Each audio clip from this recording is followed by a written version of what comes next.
On a beautiful day like today, we are happy to be here in Chicago, especially as we get into the summer season. We have a great tourism industry here, all the music festivals, all the great sights to see in our city, especially from this great waterfront and especially here on the Riverwalk.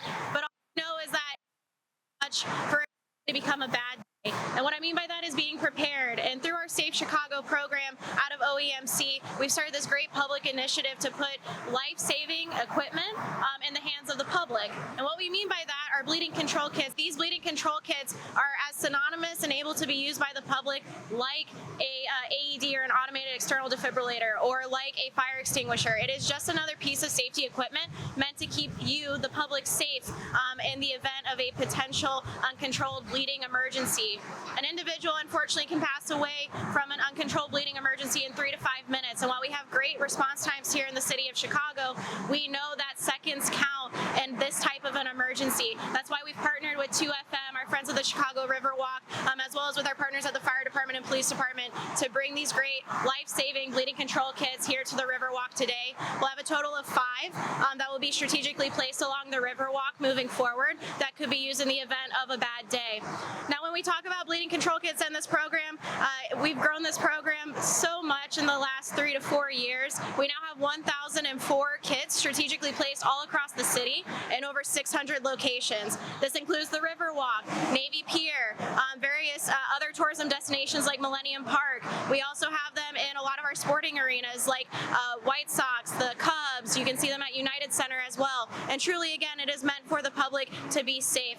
So with that, I'm going to pass it over to my partner, Matt Ladniak, also from OEMC, who's going to talk a little bit about bleeding control and just how simple it is to use our kits. Talking about 3 basic steps to stop a life-threatening emergency. So these are all steps that a lay responder can complete with or without our kits like this. So while it's great that we have all these kits up and they're around the city and they're in areas for you to be safe, the most important thing is to remember that these 3 simple steps can be completed with just your hands and what you have with you, usually at a moment's notice.